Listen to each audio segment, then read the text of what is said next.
Boa tarde a todos. Essa é a primeira apresentação do seminário de categorias do IME em 2023. E vou apresentar o palestrante do dia para vocês. É o Oscar Morales e ele vai falar para a gente sobre uma coisa chamada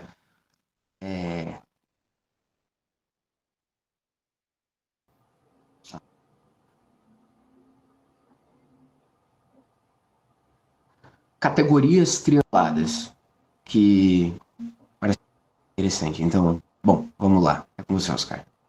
Obrigado pela oportunidade de apresentar um pouco sobre categorias trianguladas. Agradeço aos organizadores e a quem está presente por me ouvir. Esse, esse trabalho aqui, na verdade, foi a minha dissertação de mestrado. Então, é com muita saudade que apresento isso aqui. São coisas básicas da teoria, não tem resultados novos, não pretendo demonstrar nada complexo além do que já está na bibliografia, né, nos artigos, nos livros. Então, eu queria focar praticamente na parte de Eios, ou Eilis. Para quem já sabe, isso tem relação direta com t-estrutura. Né?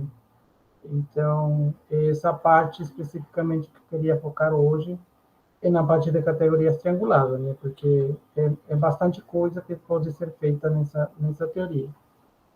Mas então, só para relembrar algumas coisas e depois falamos um dos resultados importantes nessa teoria, tá? Agradeço também à Universidade do Porto no financiamento que está me dando para realizar esse tipo de atividade. Então, só para relembrar algumas definições básicas sobre categoria aditiva, que é a base desse trabalho. Dado uma categoria A, dizemos que é a categoria aditiva se temos essas propriedades. Para dos objetos, o home é um grupo abeliano e a composição de morfismos na categoria é bilinear sobre si inteiro. Além disso, A contém um objeto que é o objeto zero, isto é, para todo objeto x em A, os morfismos de x em zero e de zero em x têm um único elemento. Tá? E para cada par de elementos na categoria A, existe um coproduto, tá? Que é uma soma direta de objetos. Isso, em geral, é uma categoria aditiva. Também vou definir o que é um par de torção. Tá? Essa definição é importante mais para frente. Então, dado uma categoria sempre aditiva, então vamos supor isso, temos duas subcategorias plenas de A, que são chamadas de T e F. Então, esse par de subcategorias é chamado um par de torção, se satisfaz essas três propriedades. Que o home de dois objetos é zero sempre, para qualquer objeto em T e para qualquer objeto em F. Se o home entre dois objetos é zero, tá? Para todo objeto em F, então o objeto em T, o outro objeto tem que estar em T. Tá? Isso aqui, a priori, o objeto X não teria necessariamente que estar em T, mas se para todo Y é zero home, isso significa que o X está em T. E ao contrário também, se para todo X, o home entre X e Y é zero, então significa que o Y está no F. Tá? É como separar a categoria em duas partes, essencialmente, isso podemos dizer.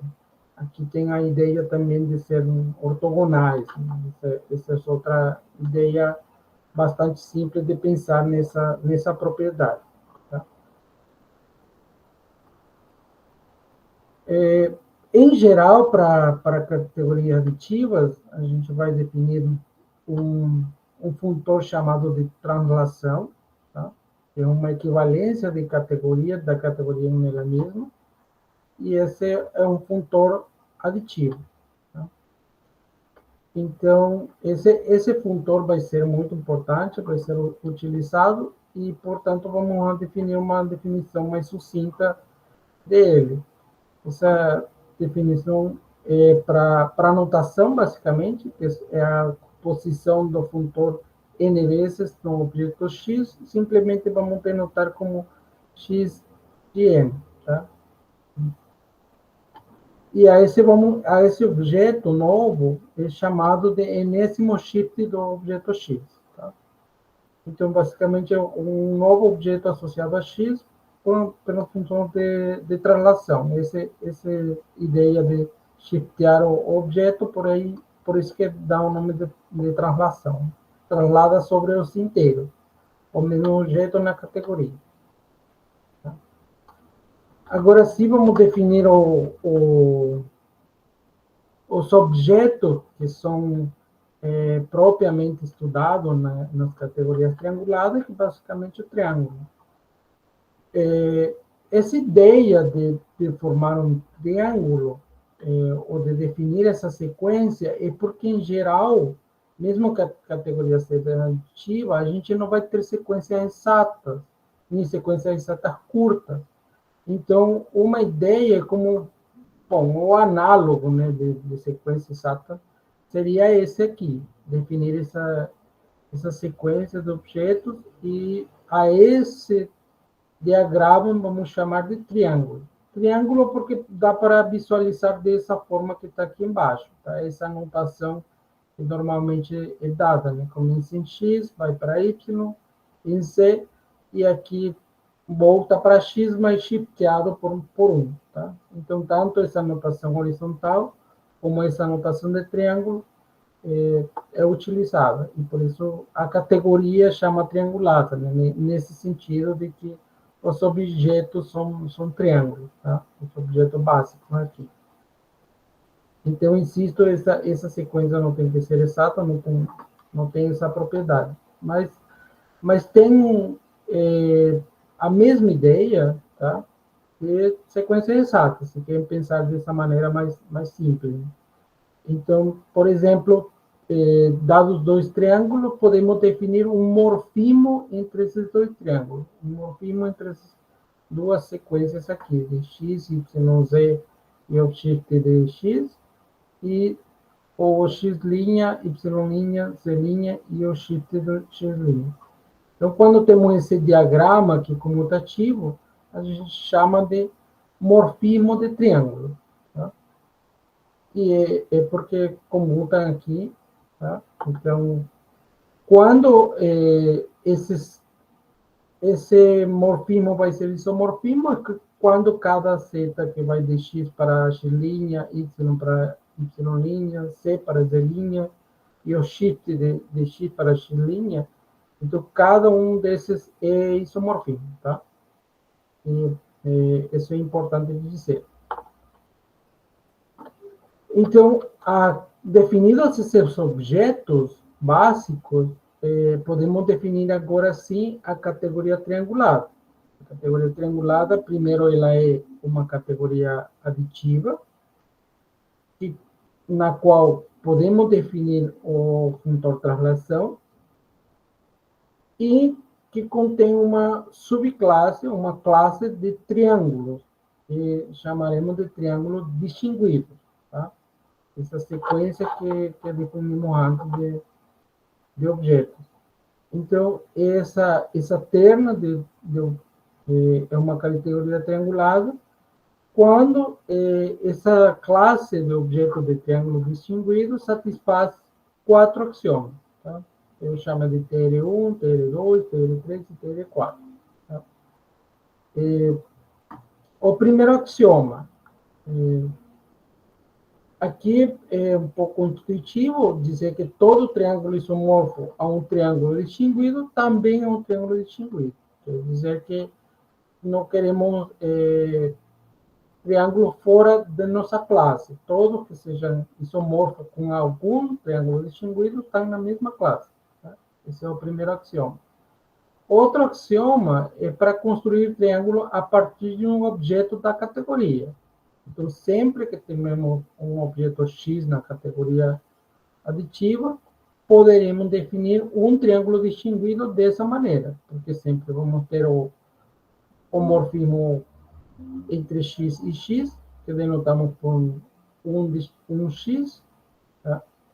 E podemos levantar essa sequência, então, aqui completando com o objeto nulo da categoria. Também, dado um morfismo na categoria aditiva de x para y, poderemos construir um triângulo distinguido, com base no morfismo F. Tá?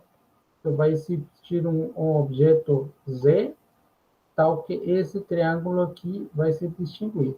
Esse é um dos primeiros axiomas.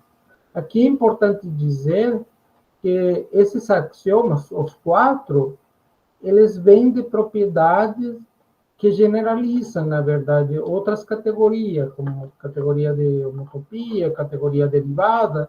Então, lá em aquelas categorias, que são exemplos, modelos dessas categorias trianguladas, essas propriedades sempre são satisfeitas. Então, por isso que esses axiomas aqui, para quem já viu essas categorias, parecem naturais, né? É de se esperar que esses sejam os axiomas mesmo. Tá? Igual esse outro aqui, o segundo axioma.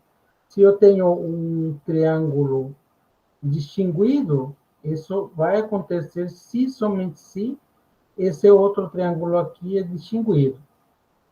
Isso, o que a gente chama esse aqui de rotação do triângulo. Veja que aqui no início começa em x, y, z, vai para o x, t, x, e no segundo aparece começando com o y, z, o shifteado de x, e volta para o shifteado de y com menos f, o shifteado do morfismo f, tá? Então, isso que aqui basicamente está dizendo que eu posso estender a sequência original, tá?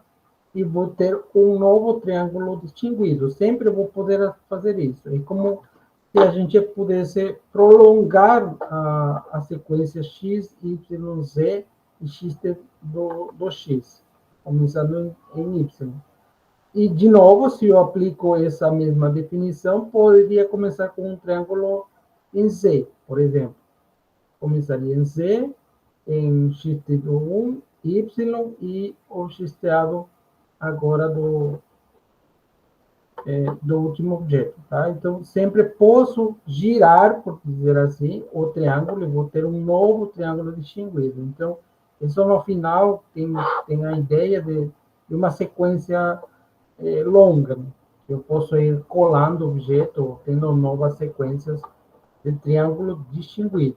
Tá? É por isso que é importante esse novo axioma.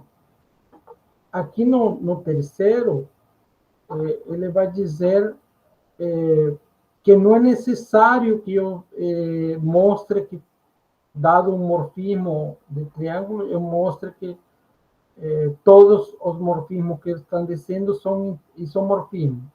É suficiente que eu demonstre todos eles. Isso que está dizendo aqui. Quando eu considero triângulo distinguido, se eu tenho dois triângulos distinguidos, tenho o morfismo 1, que vai de x para x', o morfismo V, que vai de y para y', tal que esse diagrama da esquerda comuta, então, existe um morfismo W, tal que esse diagrama é comutativo, tá? Então, eu não preciso ter esse diagrama completo, tá? Que inicialmente é a definição de morfismo, né? A definição de morfismo pede que esse diagrama aqui seja comutativo, mas eu teria que encontrar cada um deles e ainda teria que, se eu fosse demonstrar que isso é morfismo, ainda teria que mostrar que isso é morfismo, cada um deles. Mas veja que aqui o axioma simplifica essa construção é bastante. Que basta que dois deles seja morfismo para eu completar o diagrama de maneira comutativa, de tal maneira que esse seja um morfismo de triângulo distinguido nesse caso. Em geral, isso não vai ser verdade se um dos triângulos não é distinguido, tá? Então, esse axioma é muito importante e simplifica bastante as construções que precisa.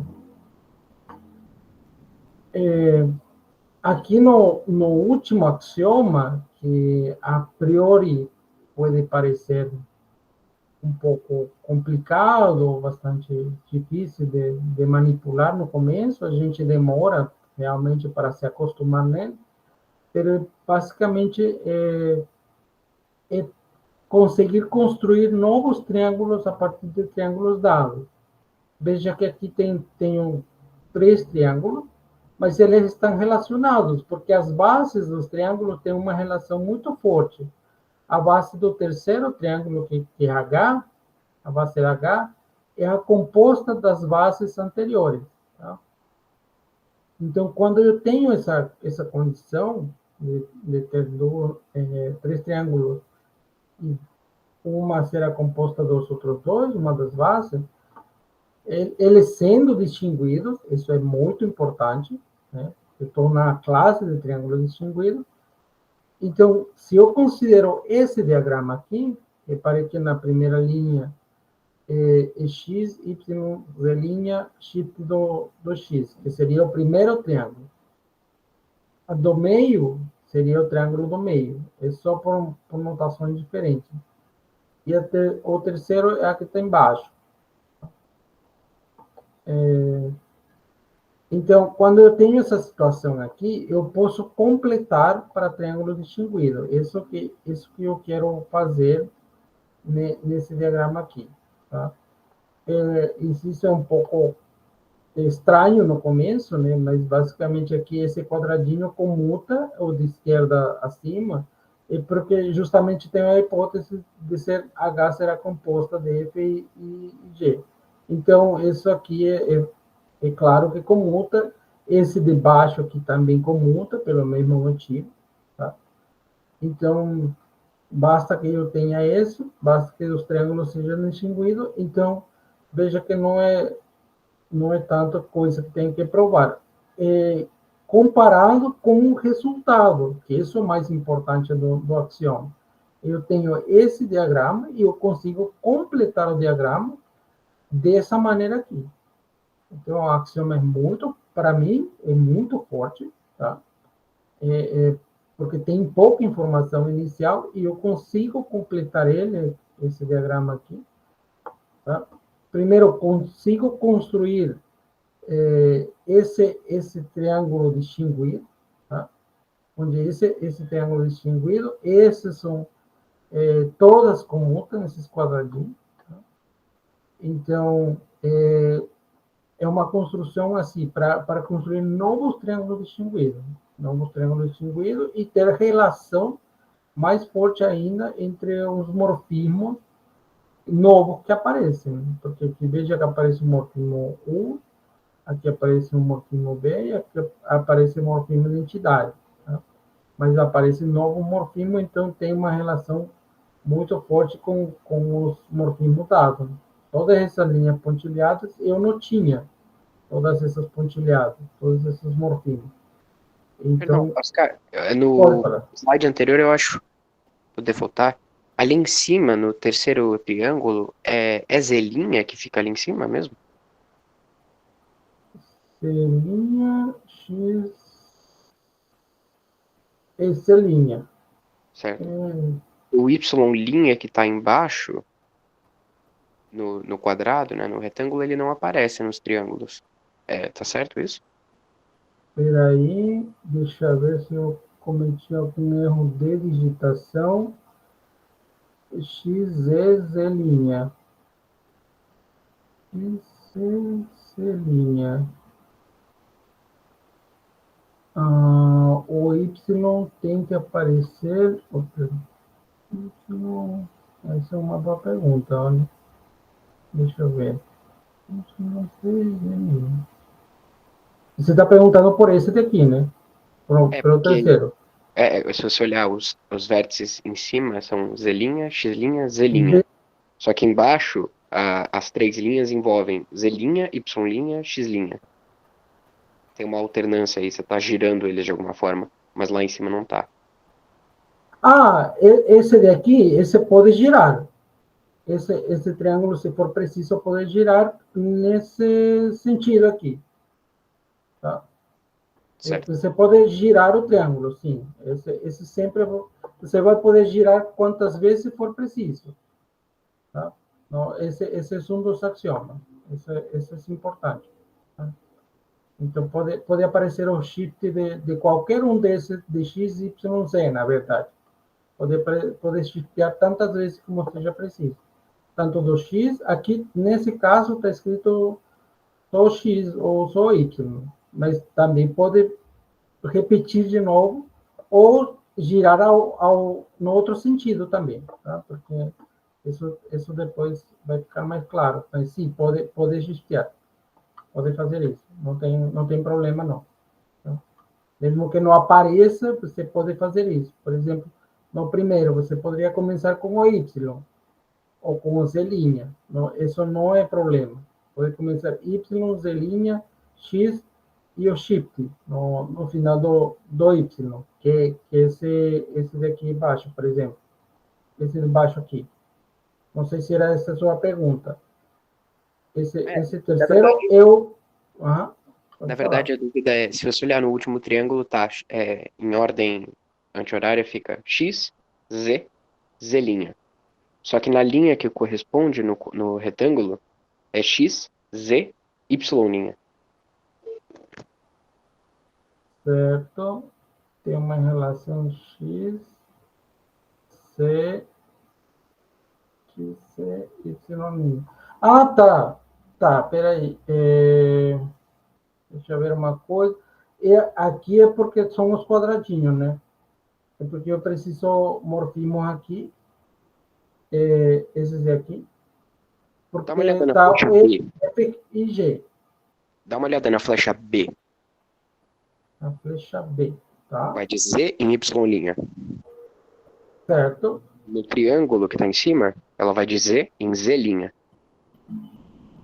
C, C, sim, sim, você está certo. Tá, obrigado. Obrigado pela correção. É verdade, você tem razão. Eu acho que aqui aparece correto também. Em Z. Você tem razão. Tá, obrigado. Obrigado, é verdade. Essa é a correção. Obrigado. É de C para Y'. Isso mesmo. Obrigado.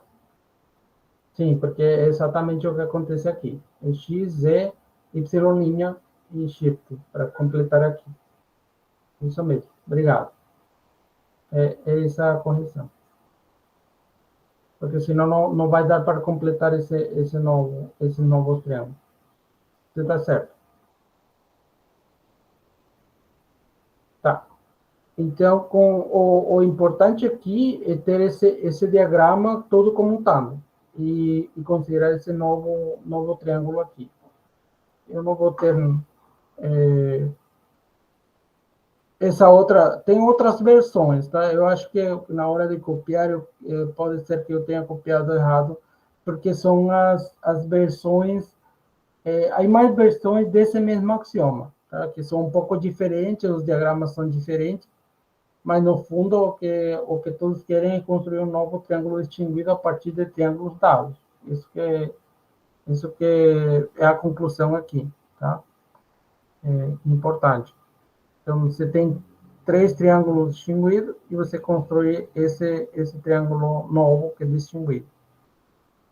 Mas é uma questão da versão do axioma que você está pegando, tá? Mas o que está aqui nessas linhas horizontais, sim, estão corretos, estão também bem escritos. Obrigado pela correção, tá? Obrigado. Então, esse axioma é importante na hora da construção, mas sempre é o que mais dá problema. Feita essa correção, a gente assume que a gente tem uma categoria triangular. Então, antes de definir o que é um alias ou um alias, a gente brevemente queria comentar com vocês que é uma categoria ortogonal. Tá? Ortogonal no sentido do home aqui. Tá?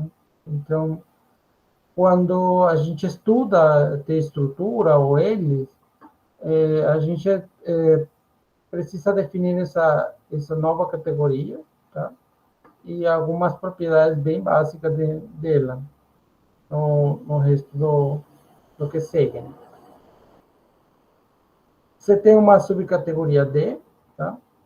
Então, você define o que eu vou chamar de categoria ortogonal, tá? Ou subcategoria ortogonal da categoria dada, tanto a direita como a esquerda.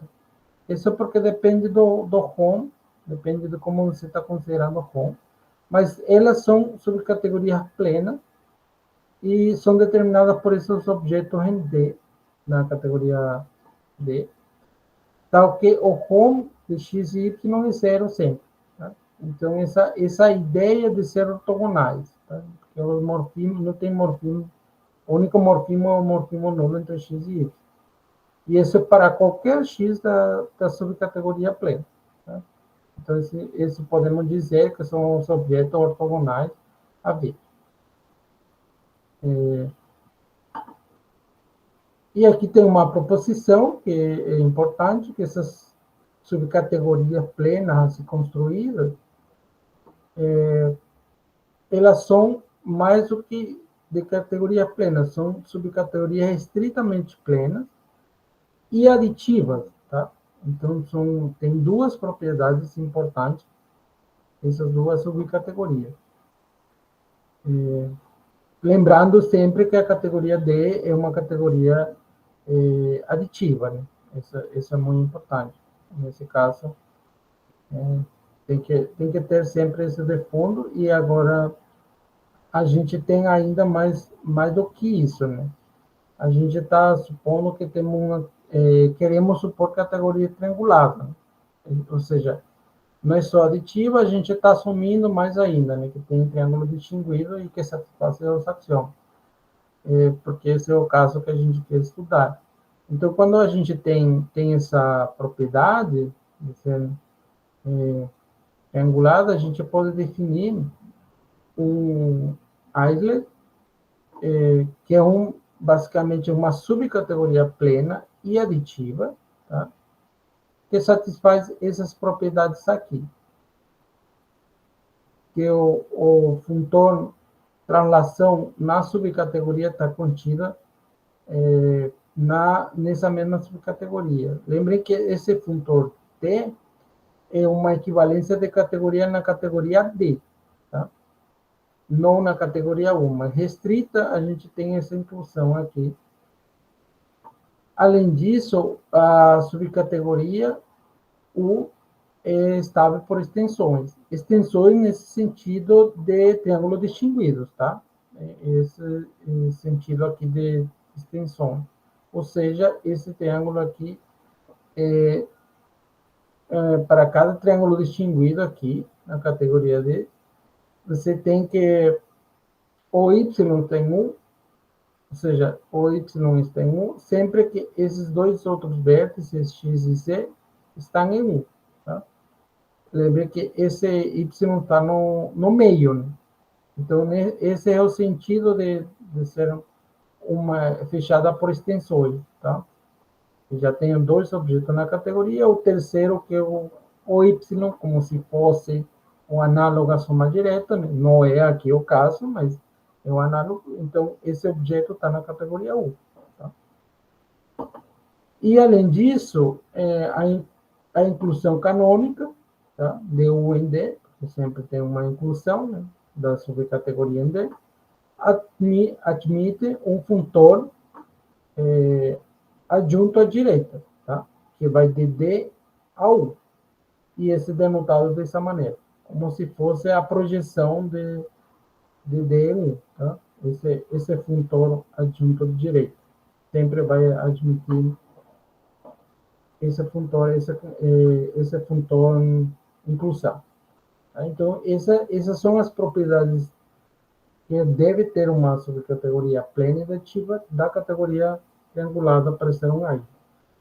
Então, em geral, é difícil provar essas propriedades, tá? Diretamente, ou verificar para um caso específico que essa definição é satisfeita.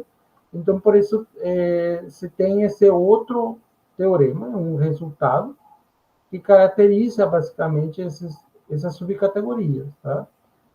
Que dá condições necessárias e suficientes em termos da categoria ortogonal, porque isso dá uma ideia mais intuitiva do que seriam esses objetos e como provar a subcategoria. Então, uma subcategoria é um AILES se somente se satisfaz essas propriedades. Bom, a primeira é a mesma da definição, que é geralmente é a mais fácil de provar. A subcategoria U é estritamente plena, tá? E a outra que tem a ver com o fato de construir um triângulo distinguido. Então, para cada objeto, na categoria D, existe um único triângulo distinguido. Tá? Dessa maneira. Então, veja que aqui aparece o objeto X, aqui aparece o objeto na categoria U, e apareceu um objeto na categoria ortogonal de U. Tá? Então, esse triângulo existe e é o único esse triângulo, tá? Para cada objeto X. Então, podemos encontrar objetos em cada uma das categorias U e ortogonal, tá? E construir esse triângulo distinguido. Então, essa é uma das proposições, dos teoremas importantes para verificar que a subcategoria não é, tá? É mais a ideia de ortogonalidade, de completar a sequência e ter objetos ortogonais associados a cada objeto X. Veja que ambos os objetos, em U e em U ortogonal, dependem do objeto X. Então, simplifica bastante a construção, essa proposição.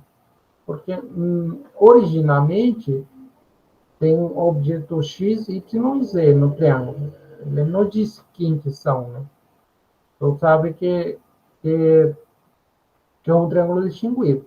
Tá? E a outra coisa é provar que a inclusão canônica tem um funtor adjunto à direita também. Então, essa é a outra propriedade que normalmente dá trabalho, né? Dá bastante trabalho. Então, esse teorema simplifica as contas. Esse é outro motivo importante por que ter esse teorema.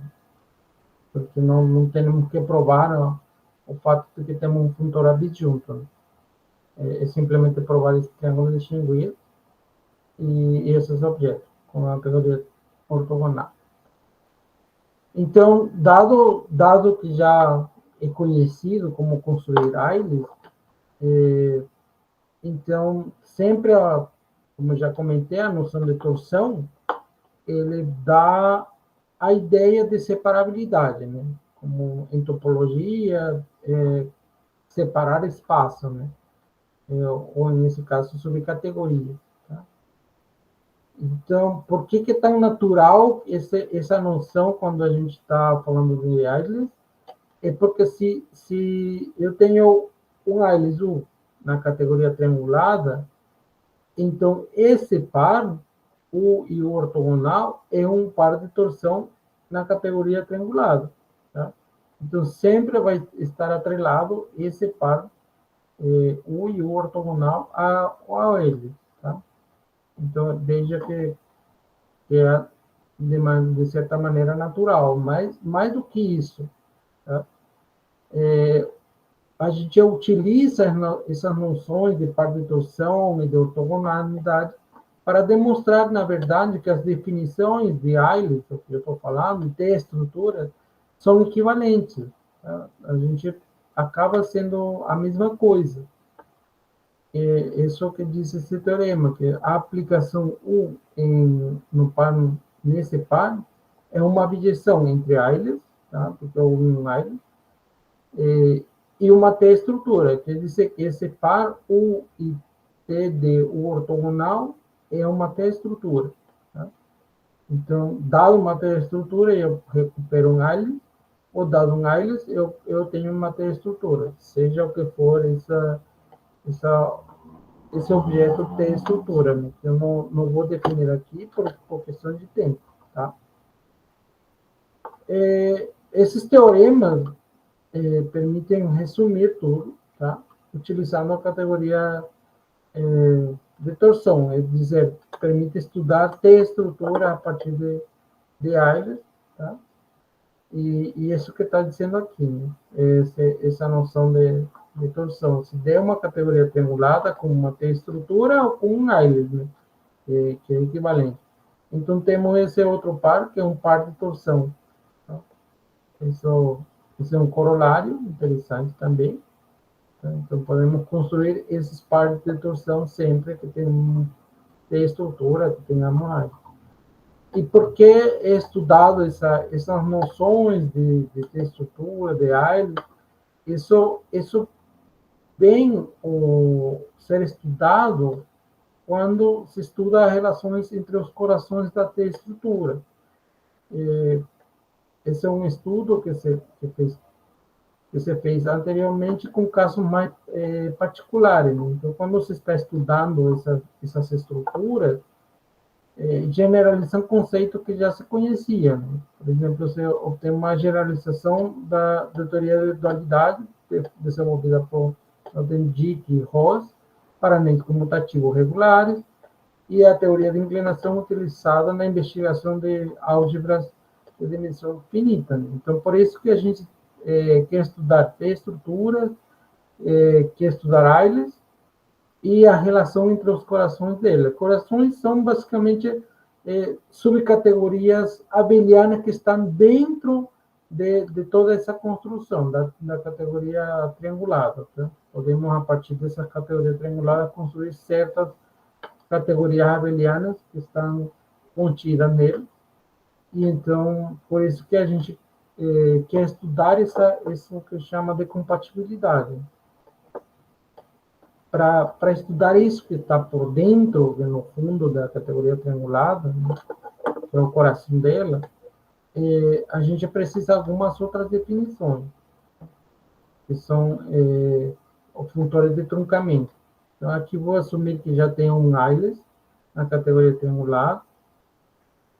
Podemos, já comentamos que podemos associar uma T-estrutura, né, na categoria, ou simplesmente separa de categoria na categoria D, e o coração, que é o que eu comentei, né, essa interseção entre essas subcategorias. Essa interseção, basicamente, é o que a gente chama do coração da categoria. Então, a gente quer estudar essa nova categoria A. Então, vamos definir mais ainda esses novos objetos, U de menor ou igual que menos N, que é simplesmente o zero, U menor ou igual que zero, shifteado por menos N. Tá? E esse outro objeto, essa outra subcategoria, N maior ou igual, N, dessa maneira também. Tá? Então, quem que é U menor ou igual que zero é o próprio Euler, e quem que é U maior ou igual que zero, o shift do U ortogonal. Tá? Essa sequência que a gente vai ter. E então, a gente pode definir o funtor de truncamento, tá? Como o funtor adjunto do funtor inclusão, tá? Dessas U menor ou igual que N D. E o funtor, esse é outro funtor de truncamento, o funtor à esquerda do funtor inclusão, esse é outro funtor de inclusão. Onde os funtores de truncamento são definidos pelos triângulos distinguidos dessa maneira. Tá? A gente encontra esses triângulos distinguidos e esses objetos que aparecem aqui, os outros vértices para cada x, são as imagens desses funtores. Então, o que eu comentei que a gente quer estudar é compatibilidade. Para isso, dado um island, né, dizemos que ele é compatível com o co-island, ou seja, com o ortogonal de V, com outro island ortogonal, se é estável pelo funtor de troncamento. Isso que a gente quer estudar, quando são compatíveis nesse sentido. Então, dados o Aires e o Coaires, a gente constrói o funtor de truncamento e queremos ver se é estável, ou seja, se aplicado o funtor de truncamento a U, está contido em U para todo o natural, para todo o inteiro. Tá? Isso que basicamente a gente quer fazer. Isso tem a ideia de criar sequências, tá? Dessa maneira, sequências decrescentes e sequências crescentes. Todas elas são estritamente plenas e aditivas, são estáveis por extensão. Isso que queremos estudar no fundo. Tá? E, a compatibilidade entre essas sequências, entre os corações dessas três estruturas. Então, para fazer isso, a gente precisa primeiro estudar algumas propriedades básicas, eu só vou comentar aqui, para começar a entender esses AILs, tá? Ou essa compatibilidade entre AIL e COAIL. Então, se são compatíveis, então quer dizer que para qualquer número inteiro, o é estável para o funtor de trocamento. Essa é a primeira propriedade. A segunda é que temos que todos os objetos em U estão contidos aqui. Ou seja, tem essa propriedade. Qualquer objeto ou funtor de cohomologia aqui, que não estou definindo, pertence a essa categoria aqui. D menor ou igual que menos D. Tá? Essa que é definida dessa maneira aqui. Veja que é a interseção de D e U menor ou igual que N. Tá? Então, todos os objetos de U têm essa propriedade. Aqui temos a cohomologia é zero, né? Quando aplica os dois funtores, em B e em U. Aqui define o funtor de cohomologia, aplica primeiro em B, depois aplica em U, e isso dá zero. Isso é para todo par de inteiro P e Q, tal que a soma de P e Q é maior que zero, estritamente positiva. Isso sempre vai dar zero. E a quarta propriedade é que para cada morfismo f de x em y na categoria B, tal que x está nessa categoria B menor ou igual que n, y está em B menor ou igual que n menos 1, tem essas propriedades de kernel e cokernel. Tá?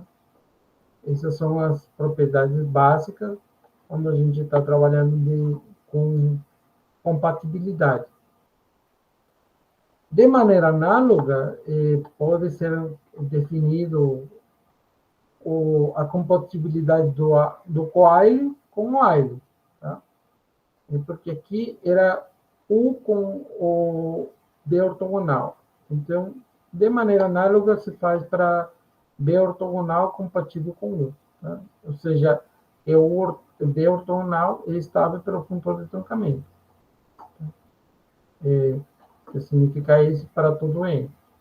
E é interessante ver que as propriedades de compatibilidade de B ortogonal com U são análogas às anteriores. Tá?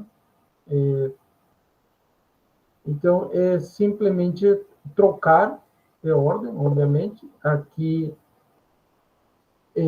B ortogonal é estável para o funtor de trocamento. Os objetos em B ortogonal têm uma propriedade análoga, só que veja que aqui a imagem do funtor de cohomologia, do enésimo funtor de cohomologia do objeto está em A maior ou igual que N menos 1. Tá? Onde A maior ou igual que N é essa sequência, que é A intersetado com B maior ou igual que N. E aqui, essa propriedade também é para qualquer P e Q, só que a soma tem que ser estritamente menor que 1. É bastante parecido.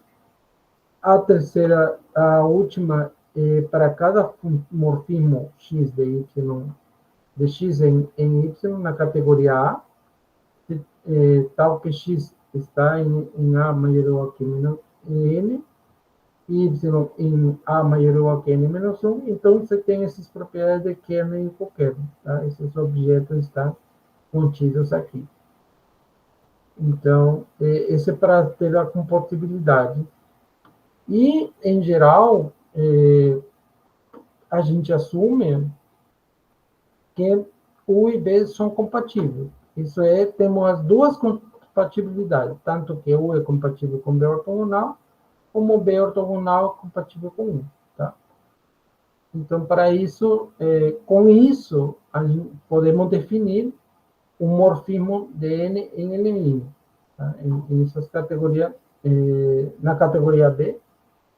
E esse é o que a gente chama de Q-quasi-isomorfismo.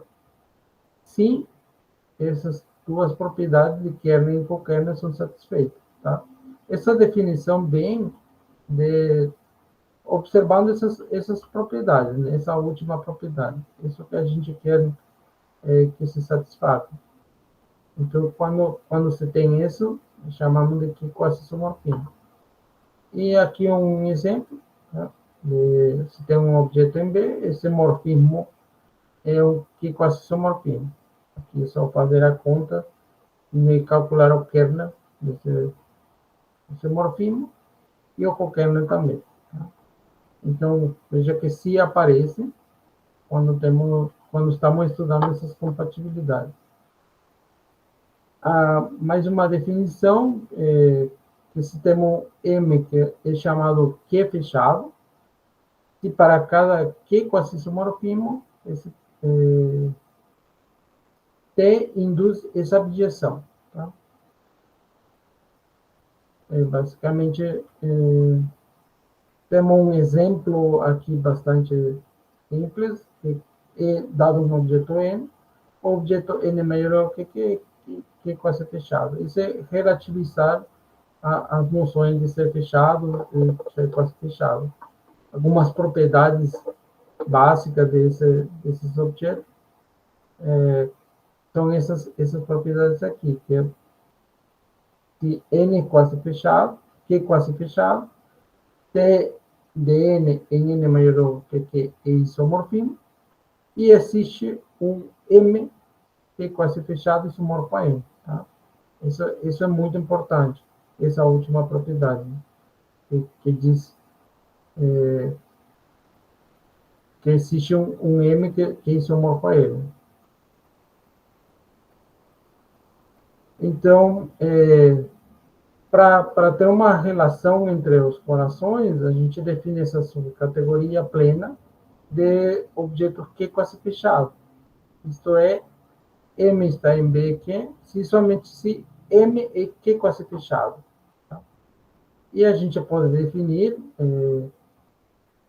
esse diagrama comutativo sempre que estende a noção de morfismo de N em N' para morfismo Q quase fechado. Tá? A gente pode fazer isso. E então definimos um funtor P, que usa o funtor de cohomologia e o funtor de truncamento, que vai de B que quase fechado.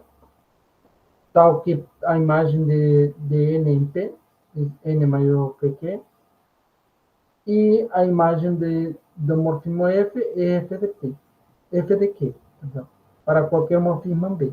Tá? Então, temos uma definição que existe um funtor de B em BQ, que é a adjunta direita do funtor inclusão. Aqui, mais uma definição.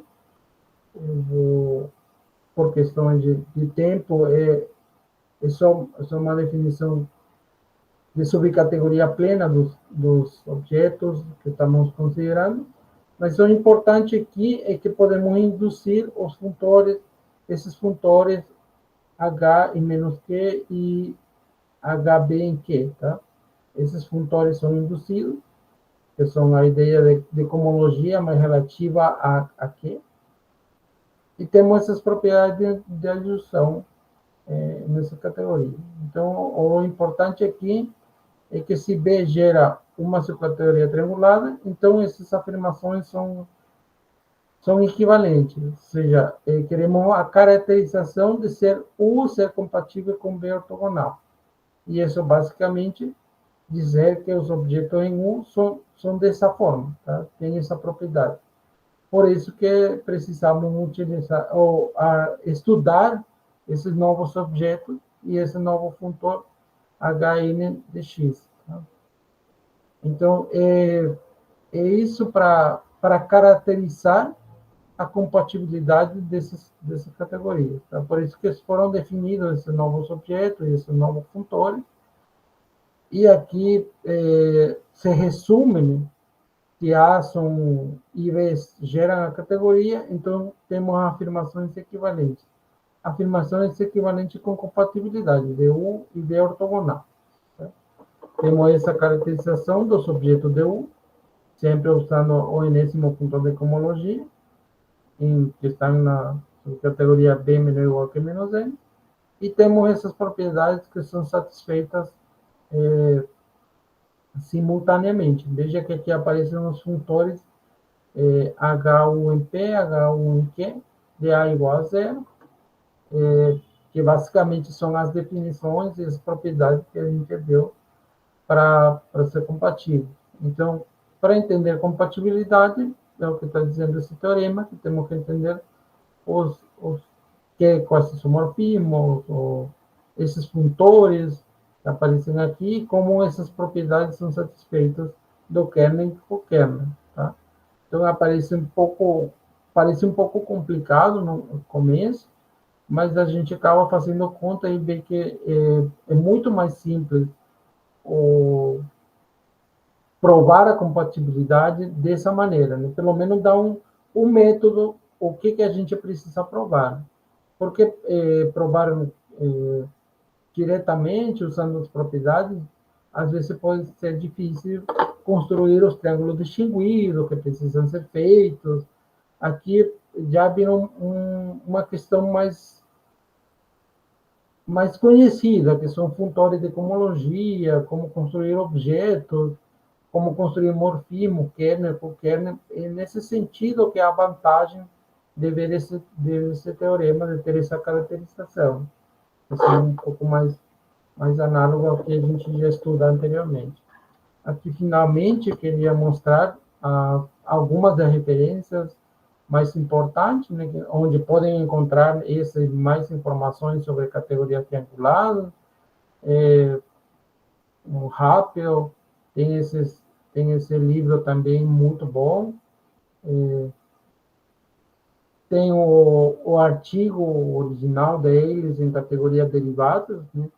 O que ele define eles em essas categorias derivadas, mas a gente sabe que toda categoria derivada é triangulada, então foi estendido naturalmente as definições para qualquer categoria triangulada, tá? Era isso. Agradeço pela atenção. Tá?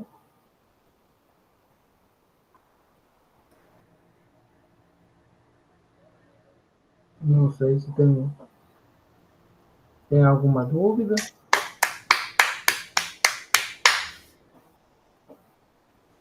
Obrigado, gente.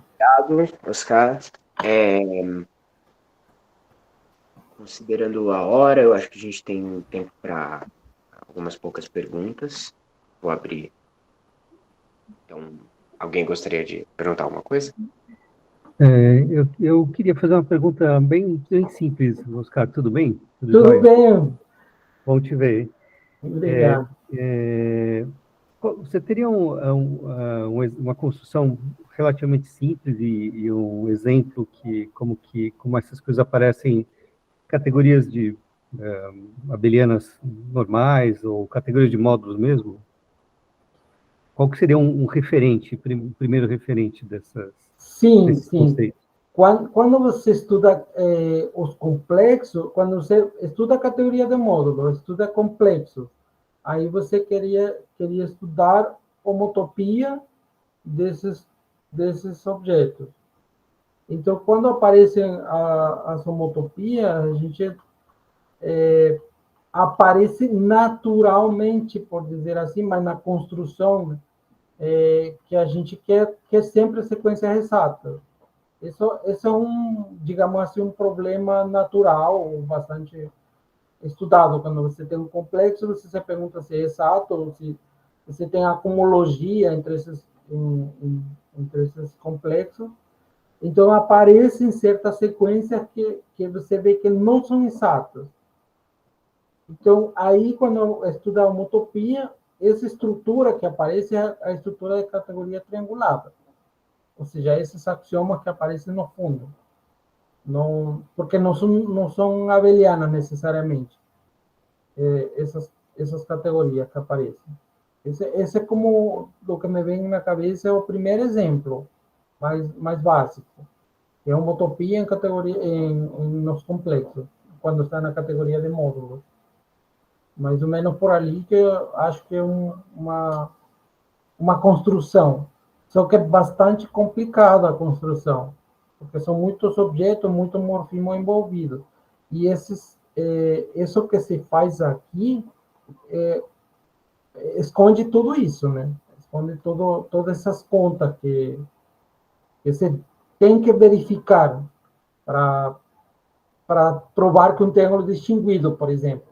Até isso não é fácil em geral. Mesmo tendo os objetos, tendo os complexos, o morfismo entre eles, a homotopia, o funtor de cohomologia, todas essas contas não são nada simples, é muito construtiva. Inclusive a categoria derivada, ela por si só é bastante construtiva. Verificar cada um dos axiomas requer muita conta para ver que é uma categoria triangulada, assim. Dá para fazer, mas é bastante conta. Então, não tenho uma referência, assim, um exemplo talvez mais simples. O que eu tenho em minha cabeça é categoria de módulos, mas o complexo neles aí. E aparece essa estrutura. Não sabia dizer se tem um exemplo mais simples, talvez. Esse é o modelo que eu tenho, pelo menos. Eu sei que existem outras categorias trianguladas. Se tem exemplo de outras categorias trianguladas, mas não sei se ajudam a visualizar os axiomas. Sinceramente, não sei. Eu tenho só esse como exemplo padrão. Não sei se responde a sua pergunta. Sim, né? Nesse caso, o shift seria o shift natural mesmo nos Sim, complexos, né? isso, exatamente. Esse seria o natural. Aí é conta mesmo, tá? Assim, para visualizar os axiomas, na verdade, a gente não visualiza, a gente verifica que esses axiomas são satisfeitos nessa categoria. É isso que a gente faz. E observa que o comportamento é igual. Os funtores que aparecem, o funtor de homologia, aparecem lá. Dá para ilustrar com esse exemplo. Mas não E, sei. Pode e o perguntar. Wesley, nessa situação concreta, qual que seria uma, uma leitura do que é um Wesley ali na categoria derivada, mais ou menos? Olha, na categoria derivada, como aí você já não está vendo os complexos, já está vendo os triângulos distinguidos. Ou seja, já fez a homotopia e aí você fez já fez a categoria derivada. Então, como visualizar esses aí? Essa é uma boa pergunta.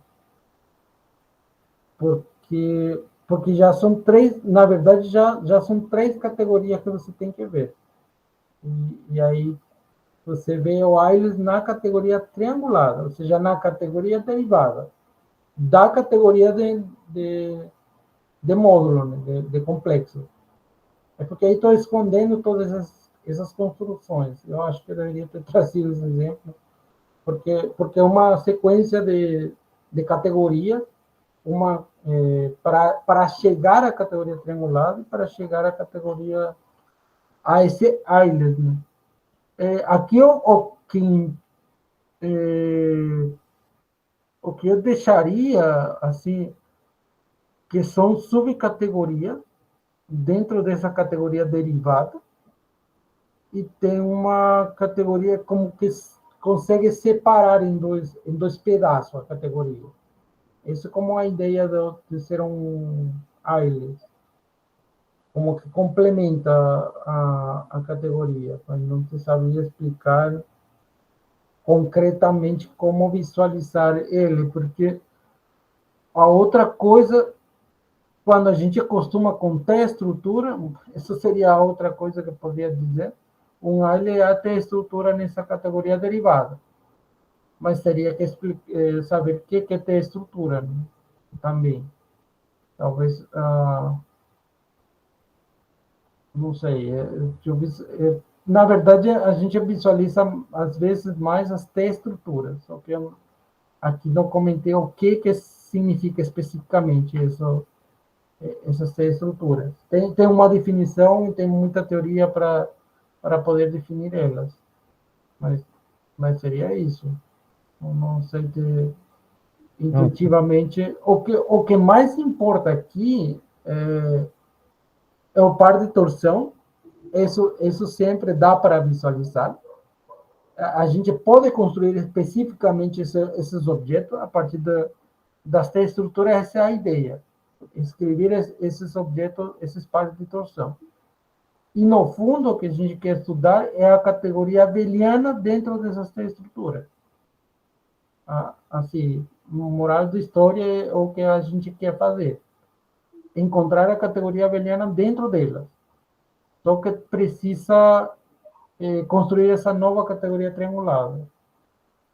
Acho uma construção bem longa para algo que talvez poderia ser mais natural.